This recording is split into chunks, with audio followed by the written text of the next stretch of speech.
Hello and welcome to today's lesson, which is on Poppies by Jane Weir. The first thing we're going to do is have a little look at the context behind the poet, Jane Weir, and find out a little bit more information connecting to the modern day context of the poem. Okay, so Jane Weir, she grew up in Italy and Northern England with an English mother and an Italian father.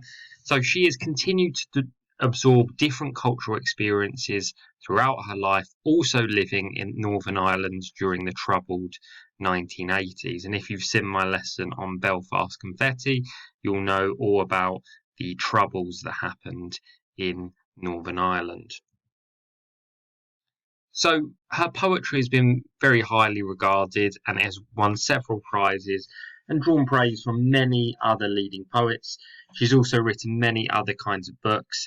These include several biographies of lesser known 20th century women writers and artists. And it's perhaps that piece of context is significant as the speaker in this poem is a woman directing her thoughts and feelings towards someone we presume to be her son. So she likes to champion female voices in her work. So the influences of her broad cultural experiences, as well as her knowledge of and interest in other art forms, can be seen throughout her work. Okay, so now we found out a little bit of information about Jane Weir. The next thing we're going to do is going to have a look at some key terms connected with the poem. So when we do read through the poem, it all makes a little bit more sense. So we're going to have a look at this term, armistice, and this actually comes up in the first couple of lines of the poem. So it's really important to have a strong understanding of what this means. So an armistice is an agreement made by opposing sides in a war to stop fighting for a certain time. Okay, simply put, it's a truce. So immediately we know this poem is clearly going to be anti the violence and obviously pro a peaceful settlement being reached. So the poem is set in the present day, but reaches right back to the beginning of the Poppy Day tradition. Armistice Sunday began as a way of marking the end of the First World War in 1918. So it's held each November every year. It was set up so people could remember the hundreds and thousands of ordinary men who have been killed in the First World War. Today, the event is used to remember soldiers of all wars who have died since then. So it's not just World War One and World War Two; it's all wars. And remember, there's been various wars that the British Army have been involved with, such as the Iraq and Afghanistan wars. So, indeed, when Poppies was written, British soldiers were still dying in wars in Iraq and Afghanistan. So, a way of trying to understand the suffering that deaths caused, a group of poets got together, including the poet laureate Karen Ann Duffy, and they were asked to write a series of poems to really understand the idea of war and what was going on. Okay, so the next thing we're going to do is we're going to read through the poem before analysing it in line by line detail. 3 days before Armistice Sunday, and poppies had already been placed on individual war graves. Before you left, I pinned one onto your lapel, crimped petals, spasms of paper red, disrupting a blockade of yellow bias binding around your blazer. Sellotape bandaged around my hand, I rounded up as many white cat hairs as I could, smoothed down your shirt's upturned collar, stilled the softening of my face. I wanted to graze my nose across the tip of your nose, play at being Eskimos like we did when you were little. I resisted the impulse to run my fingers through the gelled blackthorns of your hair. All my words flattened, rolled, turned into felt, slowly melting. I was brave. As I walked with you to the front door, threw it open, the world overflowing like a treasure chest. A split second, and you were away, intoxicated. After you'd gone, I went into your bedroom, released a songbird from its cage. Later, a single dove flew from the pear tree. And this is where it has led me, skirting the churchyard walls, my stomach busy, making ducks, darts, pleats, hatless without a winter coat or reinforcements of scarf, gloves. On reaching the top of the hill, I traced the inscriptions on the war memorial, leaned against it like a wishbone. The dove pulled freely against the sky, an ornamental stitch. I listened, hoping to hear your playground voice catching on the wind.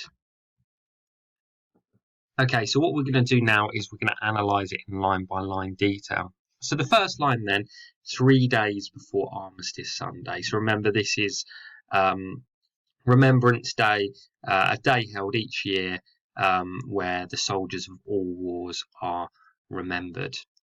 So when it says, and poppies had already been placed on individual war graves. Now I think it's really significant, the idea of individual war graves.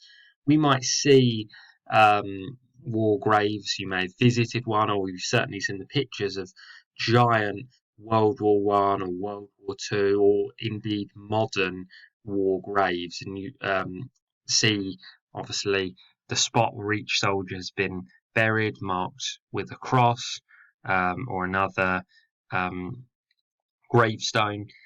Now, what Jane Weir really wants here is for us to recognise each one of those graves as being an individual life.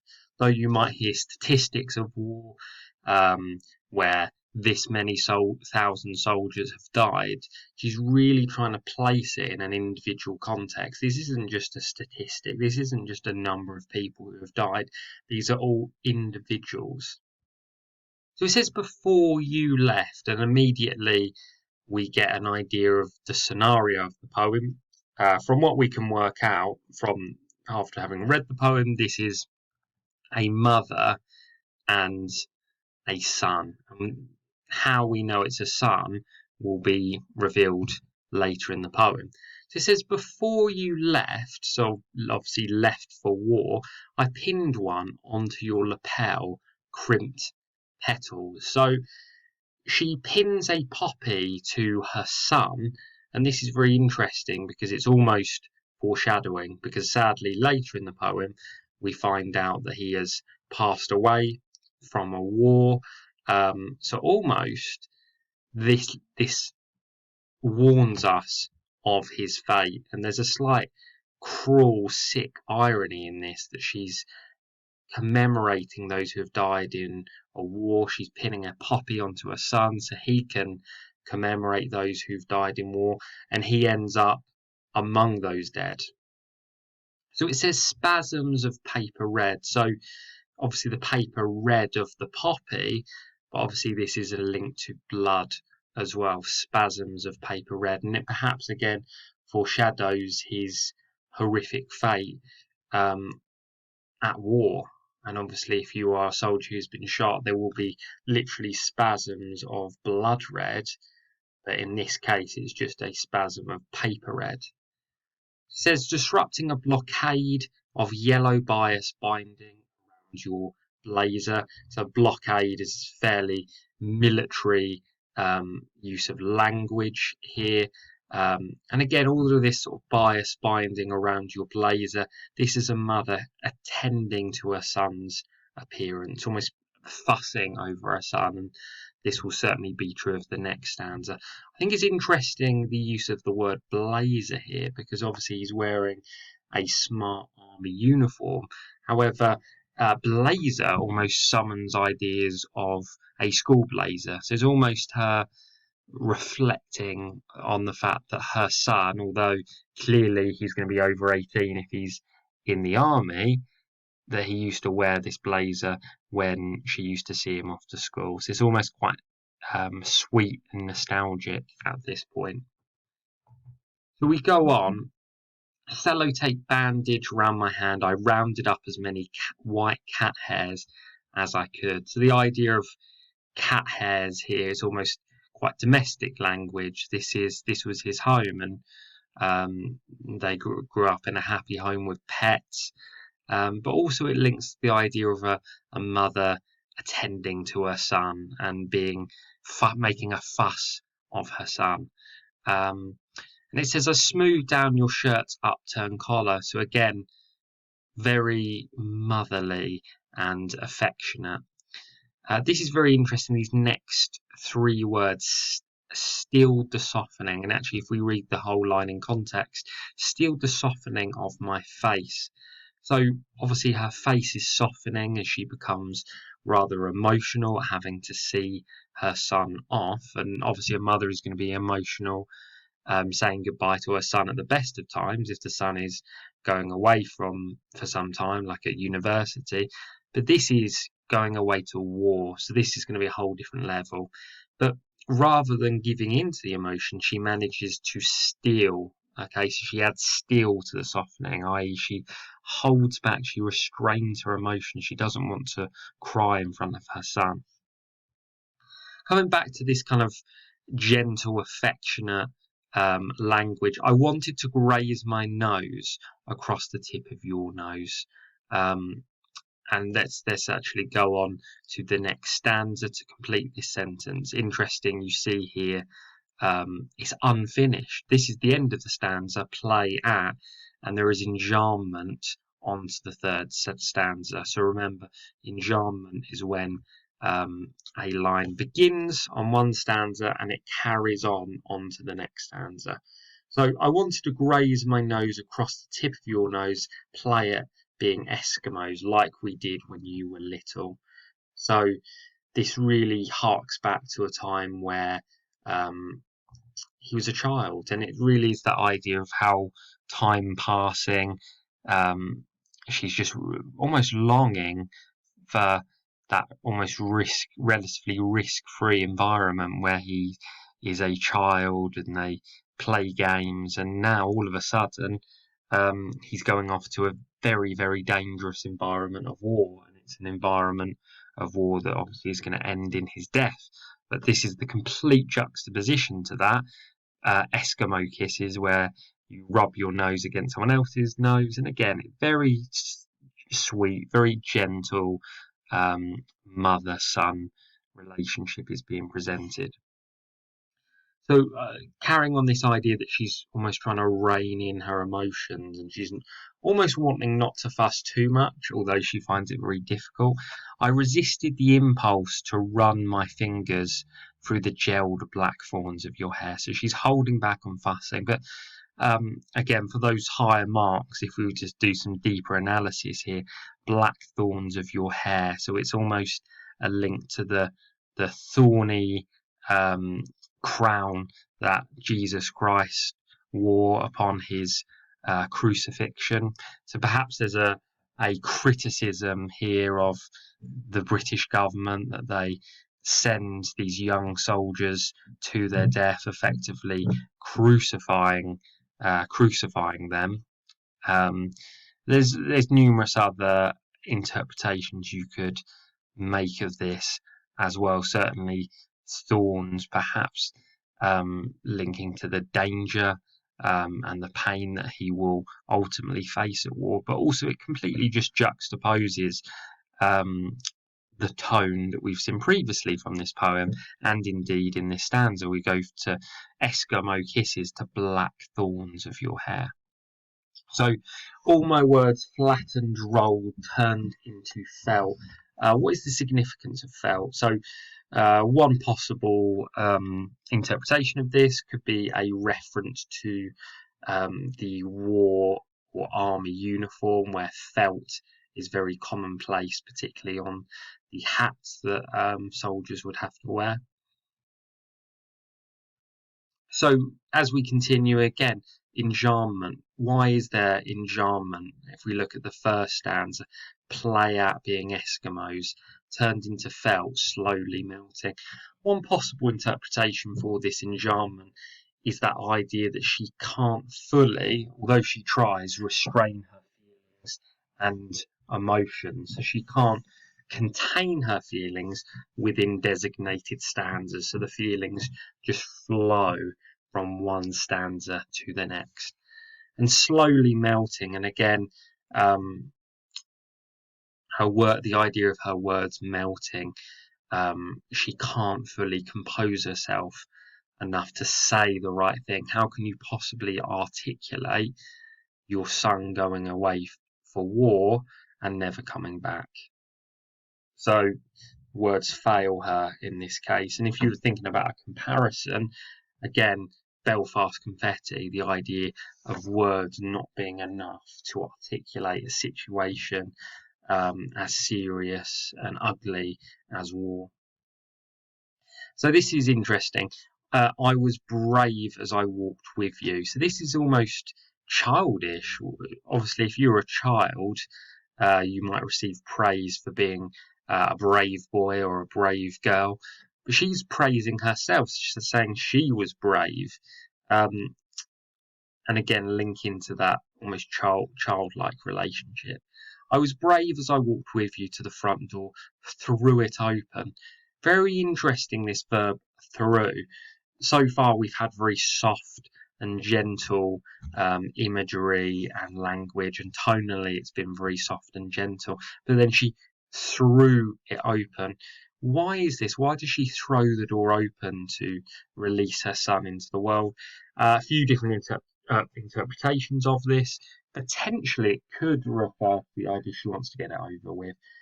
Okay, she's been building this moment up. Her son going to war. Just go. She needs to get it out of her system.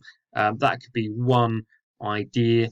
And again, it's quite another interpretation. It's quite overwhelming. The idea of throwing it open, and it's almost a sudden taking away of that boundary. The safety of the home is suddenly deteriorates as he leaves that place of safety. It's the world overflowing like a treasure chest. And again, who or what is the treasure chest? Could this be a reference to her son, that he is her personal treasure? And again, sounds a bit false and contrived, but it links back to that idea of individual war graves. Each son and daughter who dies, and again, I did say earlier that I would reveal how do we know it's a son. Well, Blackthorn's gelled hair sounds very much male, but again, every individual war grave is a person, is someone's treasure. Okay, a split second and you're away. So really kind of harks back or links back to the idea of how quickly time passes. One day he is a boy, one day he is going out to war to face his death, and we do know that it's implied he does pass away. So a split second and you are away. So we've had this slow building of tension or soft nostalgia, and then suddenly gone, he's away. Intoxicated, what does this word mean? So usually if you're intoxicated, it's almost like you are drunk or you have been chemically affected by some sort of substance. But in this case, he's almost drunk on adventure, that sense of adventure of him going away to war. He doesn't really allow himself, perhaps, to truly contemplate the dangers of war because he just really wants that adventure. So it says, after you'd gone, I went into your bedroom. So again, more enjambment here. Released a songbird from its cage. So what does this line refer to or mean? Released a songbird from its cage? A few different interpretations. One interpretation could be that she's had to truly restrain herself from crying and showing emotion whilst in the presence of her son, but now that the son's gone, she can really release that emotion and almost be free. Released a songbird from its cage, also the idea of setting him free, him being at peace, and certainly the idea of being at peace is reflected in the next line. Later, a single dove flew from the pear tree. So certainly dove has clear connotations with a peaceful bird. So did the war bring peace? I mean, we very much doubt that Jane Weir is suggesting that the Iraq War brought peace. Perhaps it's even a criticism. Or it could be that he is at peace, the son having passed away, and we'll find the line out where it implies that. It could, but the dove certainly could link to the idea of the son finding peace in his passing. And this is where it has led me, skirting the churchyard walls. So, churchyard walls suggest that perhaps she maybe still keeps on to some sense of faith rather, not fate, that she still believes in God, but then equally it could be a criticism, particularly if you pair it with that line, where it has led me skirting the churchyard walls. Is it God that has led the son to his fate? So we go on. My stomach busy making ducks, darts, pleats. So all of these, it's almost military, plain language, where you almost imagine a fighter plane ducking and darting, making pleats. However, this actually refers to her stomach, her nerves, her anxiety taking over. So we go on hatless, without a winter coat or reinforcements of scarf, gloves. So perhaps links back to when she was a mother to her son, that she would probably worry about whether he had a coat. So it's that kind of maternal instinct coming back. Okay, so we'll go on to the final stanza then. And it says, on reaching the top of the hill, I traced the inscriptions on the war memorial, leaned against it like a wishbone. So again, perhaps here, this really links to the opening stanza where it talks about Armistice Sunday and Remembrance Day, but now it is her son who she is remembering. It is perhaps his inscription that she is looking for. So leaned it like against it like a wishbone. So wishbone traditionally is something you would snap and you would make a wish. Perhaps she's making a wish here for her son. The dove makes a return, so again remembering the dove perhaps representing peace. The dove pulled freely against the sky, an ornamental stitch, so perhaps this son's memory is being set free and he is finally able to get peace, or perhaps it's the mother herself who is finally able to get some sense of peace and closure. So this is a really, really melancholy, sad line here. I listened, hoping to hear your playground voice catching on the wind. So she just longs to be a mother again, longs for that time where she had her little boy, and it's a really moving way to end the poem. Okay, so to wrap things up, we're going to have a look at the form and structure of the poem. So in terms of the form, the stanza, so remember the form refers to the shape, size and number of the stanzas. So in terms of that, we have inconsistent stanzas. So again, perhaps this represents the idea that a mother's grief for losing her son cannot be contained within neat stanzas. So it does make sense for the stanzas to be uneven. However, one thing I would say, despite the inconsistency, they are fairly neat stanzas. If we can actually go back and look, yes, they're not completely even, but it would be wrong as well to compare the poem to something like Half Caste or other poems in this anthology where the stanza sizes are really, really completely inconsistent and almost messy in appearance. They are fairly neat. So what analysis can we make of that? Well, perhaps we could say that actually, despite the fact that her grief cannot be contained in stanzas, it represents the fact that she's trying. She's trying to contain her emotions. It may not be completely successful, but she's at least trying to manage her grief and emotions. It doesn't become out of control. So in terms of structure, it is written in blank verse or free verse. There is no rhyme scheme, so which perhaps links with what I was saying earlier about the form being somewhat inconsistent. So that idea of grief not being consistent, but also if you'd had a rhyme scheme, the implication is there is something that can be controlled. There's some predictability. Actually, grief is an unpredictable process, and this is very much reflected in the rhyme scheme.